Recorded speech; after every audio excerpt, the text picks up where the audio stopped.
After almost a year and a half of underperforming, it looks like the Mercedes team is back. Their performance at the Spanish Grand Prix definitely took everyone by surprise, because right up to the qualifying race, things were not working well for the team. So what changed, and will they be able to continue at their newly found pace? Well, let's go through the details. The 2022 season was quite tough for the Brackley-based team. Due to the new F1 regulation on aerodynamics, they found it hard to design a car that would yield the desired result. Towards the end of the season, they came to terms with the fact that their car was just a miss, and decided to work on fixing up all the mistakes ahead of the next season. But that didn't go as planned. At the beginning of the 2023 season, everyone was pretty excited to see what the Mercedes team had been working on all throughout the break. But when the season started, everyone was very disappointed. The car was not nearly as fast as Red Bull's or even Aston Martin's, nor did it have any spectacular features. Even the Red Bull team's boss, Christian Horner, commented on how disappointed he was about the car. Unknown to many, the Mercedes team had something up their sleeves. It's a normal aspect of Formula 1 for teams to introduce upgrades to their car as the season progresses. Despite that,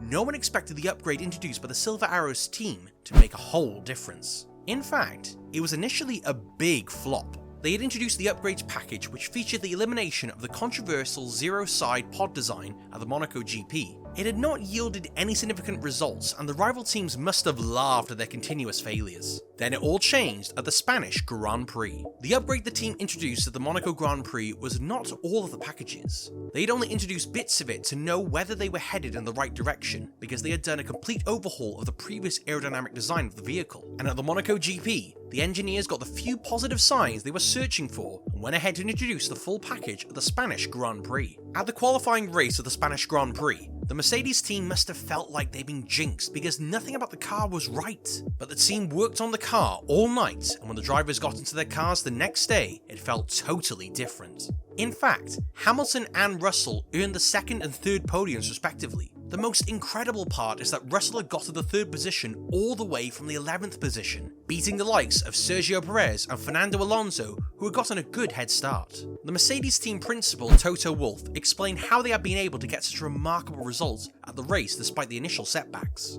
He said they discovered that the old car design had no great potential and used the no stone unturned approach to determine what was best for the new vehicle. He also continued by saying that despite the significant improvement in their team's performance, they were still far from their goal, competing well against the Red Bull team. Although Hamilton emerged as second, he was a whole 24 seconds behind Verstappen, showing that he had no chance of getting ahead of the Dutch driver. For this reason, the Mercedes team bosses said that the car's performance at the Spanish Grand Prix would serve as a baseline for other upgrades. The most significant change made to the car was the conversion of the side pods, which were initially long, narrow vertical slits, to more horizontal structures similar to those used by other teams. Although that actually made a difference in the performance of the car, George Russell believes that it was the alterations made to the floor and suspension that actually did the trick. As for Lewis Hamilton, he was completely elated that the team was back on track. When asked what he thought about their performance, his response showed renewed optimism. He mentioned that a car's performance at Barcelona was often used to determine its overall season performance, due to the layout of the circuit. And since they had done pretty well on the grid, there was hope that the rest of the season would be better. But if what the British driver said about the Barcelona circuit is true, Aston Martin and Ferrari definitely have a lot of work to do. Aston Martin started this season with a bomb, as their car, which is very similar to that of Red Bull's, was incredible. The two-time world championship Fernando Alonso had helped the team by continuously trailing the Red Bull drivers until Barcelona. At the Spanish GP, things didn't go right for the Aston Martin team. Although there was a significant improvement in the performance of Alonso's teammate, Lance Stroll, it wasn't enough to get them among the top 5. Alonso himself had only managed to finish in 7th place, despite cheekily saying in a previous race that he was always going to earn a podium position. But there's little hope, as they're yet to introduce their own upgrades. The upgrades will be introduced at the circuit Gilles-Villeneuve, which might be all that is required to get ahead of the Mercedes team. Since they already have a very good car, the updates might even make the car a lot better. But the case of the other rival team, Ferrari, was a totally different story. At the beginning of the 2022 season, Charles Leclerc of Ferrari had shown great promise, but after the summer break, everything just went downhill. They were barely able to remain in the race, not to talk of earning a podium position, and the poor performance continued this season. Just like Mercedes, everyone thought Ferrari was coming in with big moves, until they revealed their car, and it turned out to be a snail. Even at Barcelona, their star driver Leclerc went home without earning a point, while his teammates have managed to emerge as 5th. No clear details are known about their upgrades package, but they'll definitely introduce some as the season progresses. Amidst all the Mercedes team's jubilations in Spain, there have been some reality checks about what the future holds.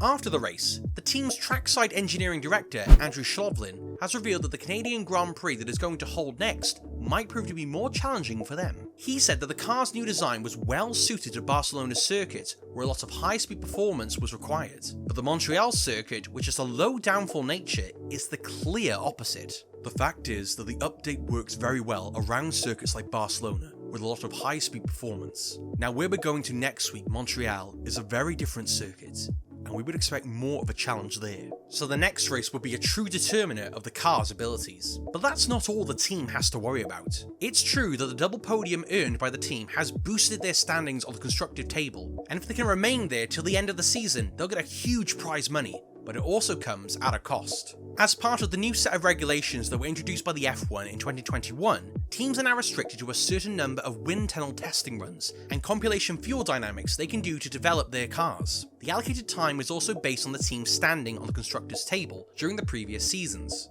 This means that if you have a huge upgrade to make, you can only get enough testing time if you're not part of the top teams. This is exactly the dilemma the Mercedes team is facing. As formerly stated, the upgrades Mercedes introduced this season are a complete overhaul of their formal design, and to make more tweaks, they'll need more testing time. Since they were 3rd on the constructors' table last season, they currently have almost enough time to carry out the required tests. The problem is that there is still a lot to do, and if they remain 2nd on the constructive stands by the end of June, they'll only get 75% aero testing time. This will seriously affect their performance for the rest of the season, and well up to the next season. So what should be done?